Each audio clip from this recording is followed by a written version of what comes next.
अगर bill pass होता है, देखिए इसमें आपने देखा होगा कि इस बिल के अंदर अगर आपने पूरा अगर बिल यूजीसी बिल के बारे में आपने सुना हो या पढ़ा हो, यूजीसी बिल के अंदर एक चीज़ है कि इसमें जनरल कास्ट को इस बिल के अनुसार एक गुनाहगार मान लिया गया है। अभी जनरल कास्ट जो भी शिकायत करता है उसकी पहचान को गोपनीय रखा जाएगा। जब एक आदमी पीड़ित है या मेरे द्वारा या आपके द्वारा कोई पीड़ित है तो उसको बताना तो पड़ेगा ना भी मेरे को इस आदमी ने ये कहा, लेकिन इसमें पहचान को गोपनीय रखा गया है। दूसरी बात, इसमें जिसके खिलाफ शिकायत है उसके लिए कोई भी ना तो उसके लिए कोई अपील है ना कोई दलील है।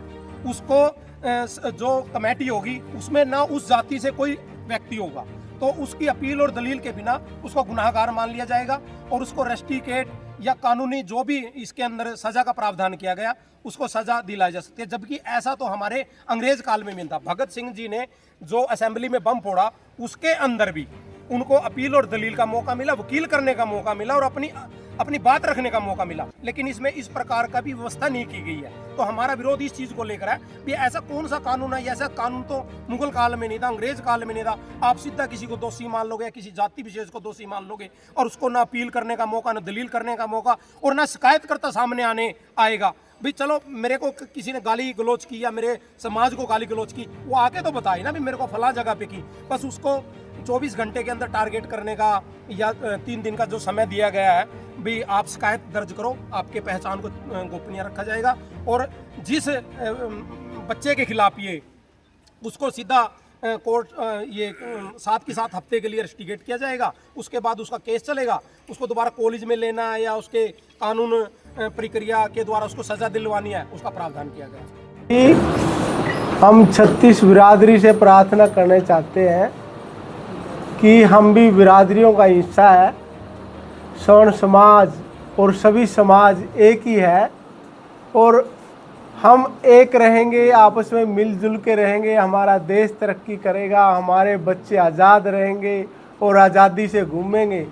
यदि हम आपस में लड़ेंगे, आपस में एक दूसरे की टांग खींचेंगे तो हमारा समाज भी पीछे जाएगा, हमारा देश भी पीछे जाएगा। ये राजनीति पार्टियां तो अपनी वोट के चक्कर में हमारे को आपस में लड़ाएंगी। हमने राजनीति वालों को जवाब देना है और सख्ताई से देना है। हमने सारे समाज का साथ चाहिए, सबका साथ चाहिए। ये जो यूजीसी बिल लेके आए सरकार, किसी भी समाज ने इसकी मांग नहीं की, ये अपने आप लेके आए हैं। क्यों लेके आए हैं? क्योंकि इन्हें गद्दी चाहिए राजनीति के लिए बैठने के लिए। इन्होंने आपस में लड़ा के कत्लेआम करवा के तो इन्होंने तो सत्ता चाहिए। और अब मैं सभी सवर्ण जाति व दूसरी जाति हमारे सभी भाई हैं, हम सब से यही प्रार्थना करेंगे, भाई हमारा आपस में कोई भेदभाव नहीं है किसी का। ये भेदभाव करवा रही है सरकारें और हम सरकार से इस बात का जवाब मांगते हैं, भाई आप लोगों ने क्यों कानून लाया, क्या नौबत पड़ गई थी इस कानून की? आपने पता पहले भी ऐसे ऐसे कानून लाए हुए हैं जिसका दुरुपयोग हो रहा और आगे इसका भी दुरुपयोग होगा। तो हम सरकार से पहले तो प्रार्थना करते हैं और भाई फिर सख्ती से पेश आएंगे और आने वाले चुनाव में बता देंगे कि भाई ऐसे कानून लाने का क्या रिजल्ट है। पहले भी इसका विरोध किया है जी समाज ने, आज कहाँ से लोग पहुँचे हैं, समर्थन कर रहे हैं आपके साथ? देखो, पूरे हरियाणा से और सर्व समाज के लोग इकट्ठे होंगे 16 तारीख को पानीपत में टूल पे और वहाँ से पैदल यात्रा निकालेंगे और पैदल यात्रा निकाल के वो चंडीगढ़ जाएगी और सभी साथी इसमें मौजूद रहेंगे। और ये भाई किसी को इसमें कोई निमंत्रण नहीं देना, ये सबका काम है, ये हमारे बच्चों का काम है। आगे बच्चों का भविष्य खराब होगा, इसका लोग इस कानून का नाजायज फायदा उठाएंगे। तो इसीलिए हमने इकट्ठे होकर इस लड़ाई को लड़ना है और सभी ने अपने घरों से निकलना है। भाई बिना आंदोलन करे, बिना सड़कों पे आए कोई किसी की नहीं सुनता। आप लोगों ने सड़कों पे आना पड़ेगा और सब ने एकजुटता दिखाकर इसका विरोध करना पड़ेगा। इससे पहले पंडित जी आपने ज्ञापन जो है कई बार बरादरी ने सौंपे भी हैं, तो इस विषय में बातचीत हुई आपकी किसी से, किसी नेता से? भाई अभी तक सरकार कोई सुनाई नहीं कर रही। सभी ने अपने अपने लेवल पे, सभी ने कोई करनाल से, कोई पानीपत से, कोई जींद से, सभी अपने अपने प्रयास कर रहे हैं सभी, लेकिन सरकार इसकी कोई सुनाई नहीं कर रही अभी तक। सरकार क्यों नहीं सुनाई कर रही? क्योंकि भाई ये सवर्ण लोग हैं, ये तो अपने राम से घरों में पड़े हैं, इन्हें कोई लड़ाई करने का पता नहीं है। जब तक ये लड़ेंगे नहीं, कुछ सड़कों पे नहीं आएंगे, इनकी कौन सुनेगा?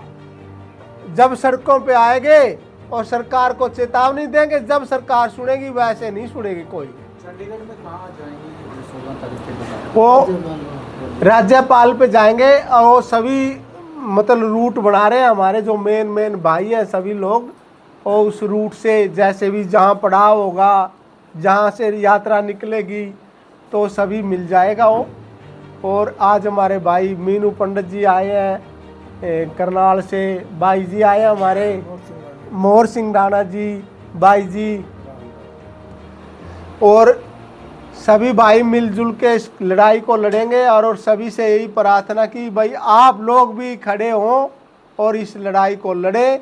बिना लड़े कोई किसी की सुनता नहीं, आपने लड़ाई तो लड़नी पड़ेगी। कितने समाज अब तक इकट्ठे हो चुके हैं? क्योंकि सवर्ण जातियों की कई जाति आती हैं, तो किन का समर्थन अब तक? सभी सवर्ण समाज इकट्ठा है, और सवर्ण समाज के साथ साथ हम तो उनको भी कह रहे हैं भाई, हम जब आपके दुख सुख में खड़े होते हैं, हमारे साथ खड़े हो। आपकी माही तो लड़ाई कुछ नहीं, ये लड़ाई तो सरकारें करवा रही है। हम तो उनको भी कह रहे हैं भाई आओ हमारे साथ खड़े हो। ये यूजीसी के विरोध में, नियमों के विरोध में जो यात्रा है वो पूरे देश में ही चल रही है। वैसे तो अभी आपने देखा होगा पीछे सोशल मीडिया पे महिपाल मकराना जी थे जो राष्ट्रीय करणी सेना के अध्यक्ष, उन्होंने राजस्थान में एक बहुत बड़ी यात्रा निकाली थी, जयपुर में उसका समापन हुआ था। उसी कड़ी में अभी यहाँ हम 8 दिन की यात्रा निकाल रहे हैं, जो पानीपत टोल टैक्स से शुरू होगी कल से 10 बजे से। उसका पहला पड़ाव होगा गरोंडा में नाइट स्टे होगा। उसके बाद अगला जो स्टे होगा वो उचाणा में होगा। उसके बाद फिर कुरुक्षेत्र में, कुरुक्षेत्र से शाहबाद से फिर साहा, फिर सजादपुर और फिर जलौली, और अंतिम दिन 23 तारीख को ये यात्रा पंचकूला पहुंचेगी। और 24 तारीख को हम एक जुलूस के रूप में राज्यपाल भवन पहुंचकर वहाँ एक ज्ञापन देंगे। समर्थन जो डालेंगे आप लोग? देखिए, सबसे पहले तो मैं आप लोगों का धन्यवाद करना चाहता हूं कि आप लोग इस मुहिम में हमारे साथ जो आए हो, और ये आप भी एक इस मुद्दे की अहम भूमिका निभा रहे हो। मैं आप लोगों का धन्यवाद करता हूं कि आप लोग हमारी आवाज़ उठाने में हमारी जगह जगह जो मदद कर रहे हो। और मेरे से पूर्व वक्ताओं ने, प्रधान जी ने बोलिया है और भाई मोहर सिंह राणा ने बताया है कि इस यात्रा का रूप क्या है। इस जो ये आंदोलन है, इसमें 36 बरादरी हमारे साथ है।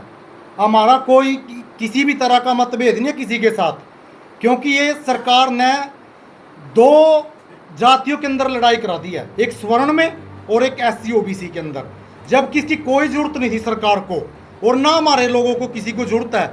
आप लोगों को पता है, आप लोग भी पढ़े लिखे, हम भी पढ़े लिखे, हमारे बच्चे पढ़ रहे हैं। एक बेंच के ऊपर जो बच्चे बैठते हैं वो कभी भी किसी बरादरी को पूछ के नहीं बैठते कि आप जाट हो, आप ब्राह्मण हो, या आप वाल्मीकि हो, या आप चमार हो। कोई कभी नहीं पूछता। वो साथ बैठते हैं, साथ पढ़ते हैं, साथ खाते हैं। लेकिन मैं आपके चैनल के माध्यम से सरकार को जताना चाहता हूं और चेतावनी देता हूं इस धर्मशाला से, ब्राह्मण धर्मशाला से, या तो सरकार इस कानून को वापस ले ले, अन्यथा आने वाले चुनाव में इसका खामियाजा भुगताना पड़ेगा और स्वर्ण समाज इसका पूरा जोर शोर से बहिष्कार करेगा। और मैं आपके चैनल के माध्यम से हमारे जो MP MLA मंत्री बन रहे हैं, मैं उनको भी सीधा टारगेट बोल रहा हूं, चेतावनी दे रहा हूं। अगर वो हमारे साथ आज नहीं है, कल हम उनके साथ बिल्कुल नहीं है। हम उनका बहिष्कार करेंगे खड़े होके। अगर वो कहीं भी किसी तरह की रैली करेंगे, हम उनका बहिष्कार करेंगे खुल के। जब हमारा अब इस मुश्किल की घड़ी में वो नहीं है, तो जब आने वाले टाइम में वो अपना वोट मांगेंगे हमारे से, तब भी वो उनको जरूरत पड़ेगी। हमें उनकी कोई जरूरत नहीं है। उनको हमारी जरूरत है, क्योंकि वो राजनीति कर रहे हैं, हम समाज सेवा कर रहे हैं। मैं आपके चैनल से फिर कहता हूं और 36 बरादरी के नौजवान साथियों को, माताओं को, बहनों को एक चैनल के माध्यम से बता दूं कि लड़ाई घर बैठ के नहीं लड़ी जाती है, सड़कों पे आने से लड़ेगी। अगर हम सब मिलजुल कर इस लड़ाई में अपना सहयोग देवेंगे, अपनी भूमिका निभावेंगे, तो सरकार को झुकना पड़ेगा हमारे सामने।